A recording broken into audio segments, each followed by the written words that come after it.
Good morning, boys and girls. This is a book that is one of my favorite books about the ocean and some wonderful things that happen there since we're learning about the ocean right now.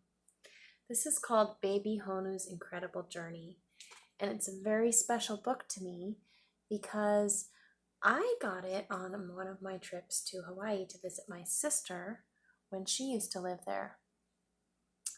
It is written and illustrated by Tammy Yee. She's the author and the illustrator of this book, and she is also from Hawaii and lives there. I think you'll really like the beautiful illustrations. Look at that. Don't those little turtles look like they're having fun? And in Hawaiian, in the Hawaiian language, the word turtle is Honu. Baby Honu's Incredible Journey. Wow, I can see this is an old book. It's got wrinkly pages. To Rick, Cosmo, and Dylan, thank you for your love, patience, and support.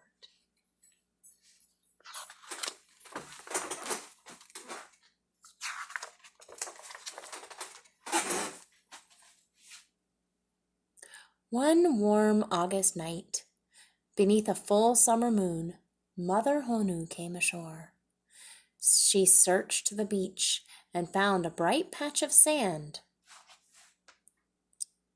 safely behind the high tide's hungry reach. This will be the perfect nursery for my babies, she thought. Then she set to work, scraping a sandy nest beside the blooming napaka. She dug and she dug. It was hard work, and she labored through the night.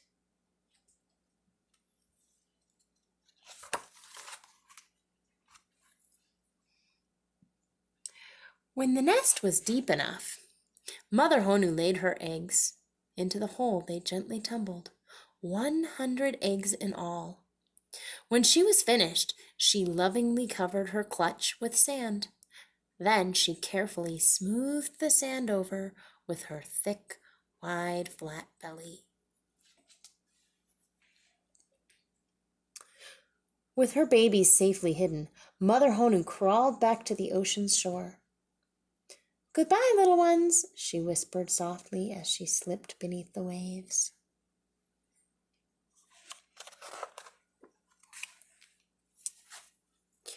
Deep within the nest, in the comfort of his egg, Baby Honu slept.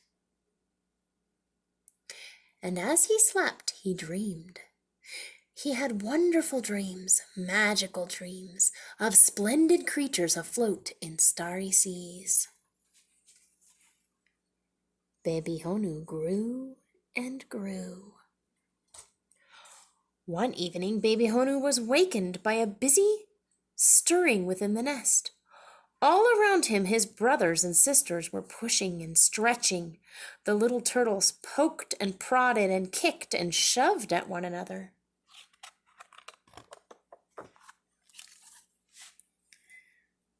The time had come to leave their cozy eggs. One by one, the little turtles broke free of their leathery eggshells. Slowly, they made their way to the surface of their sandy nest. Pop, pop, pop! Out they popped.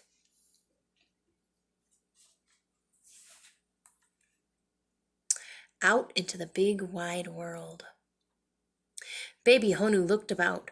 Where were the great floating creatures that he had dreamt about? Where was the sea? Wide-eyed,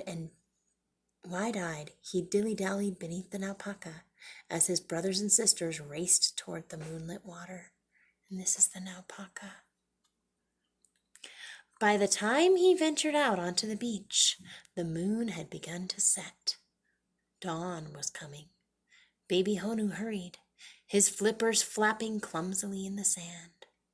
Dawn is the time that the sun rises and it becomes light. Near the shore, the hungry ohiki waited. These must be the ohiki.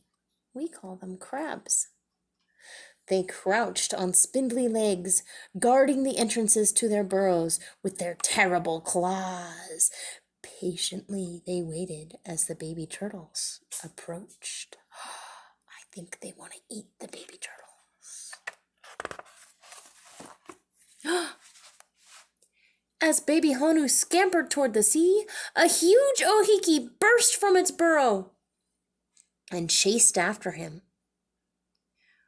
Poor baby Honu, try as he might, he could not scurry any faster.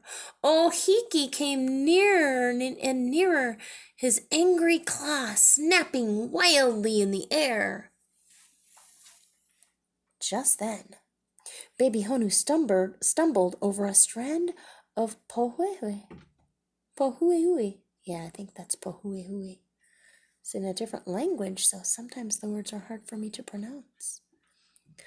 Over and over he tumbled away from Ohiki and under a large pohuehui leaf. There he hid as Ohiki searched for him.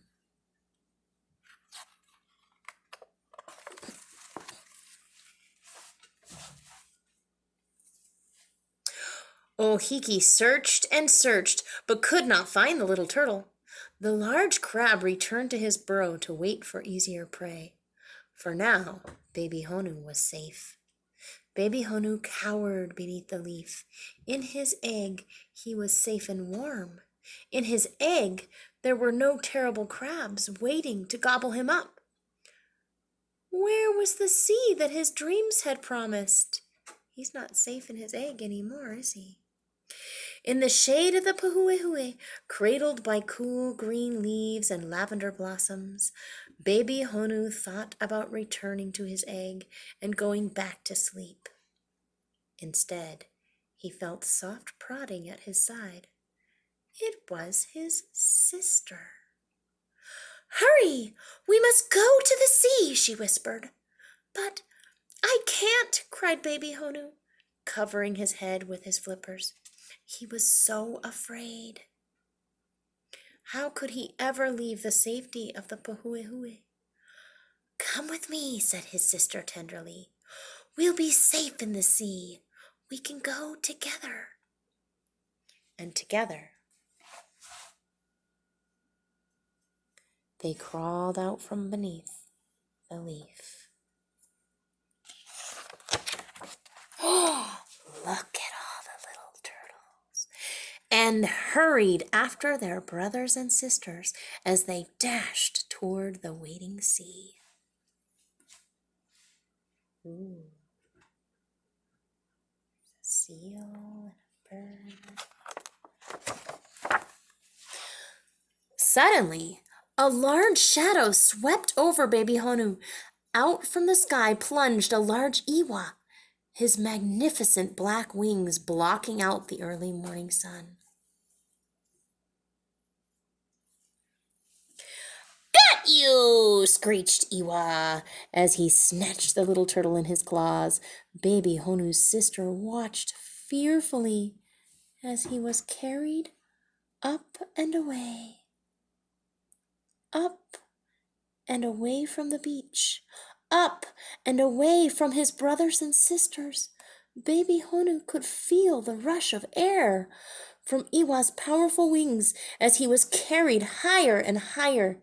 He struggled to free himself from the bird's grasp, but the bird was much too strong.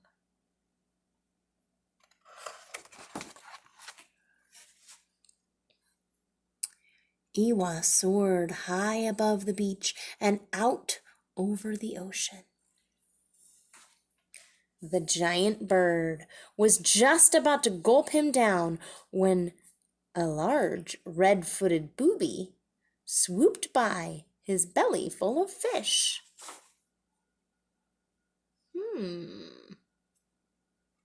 Wonder what that red-footed booby's gonna do. Oh! A belly full of fish Now, if there's one thing that an impy Iwa cannot resist, it is to bully another bird into releasing his breakfast. So that Iwa is going after the red-footed booby and going to try to get him to cough up his belly full of fish.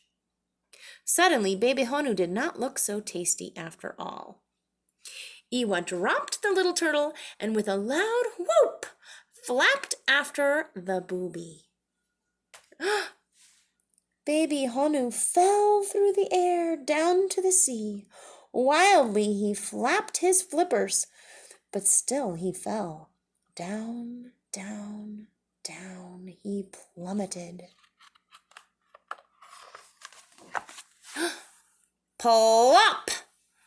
Instead of falling into the sea as he had hoped, he fell onto something hard and big and black. What was this strange island afloat within the sea? Baby Honu explored the wet, barnacled surface. Suddenly the ground swelled beneath him. A great tower of water and mist exploded from a nearby hole. What's coming out? It looks like a volcano. But it's not a volcano. What is it? It is a whale. A kohola. Baby Honu had landed upon a mighty kohola.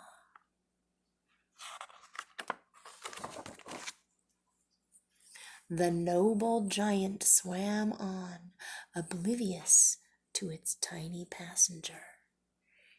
That big whale doesn't even know that it's got a tiny little turtle riding along. He is oblivious. Oblivious means you don't even know what's going on. From atop Kohola's broad back, baby Honu could see the world. The ocean was big and beautiful and blue, just as he had dreamt it to be. All around him, Malolo burst from the water and sailed through the air. It must be flying fish. Below him swam a shimmering school of squid. Here are the squid. The water bubbled and churned as seabirds dropped from the sky and gulped and plunged after the fish and squid. On they sailed, baby Honu and Kohola.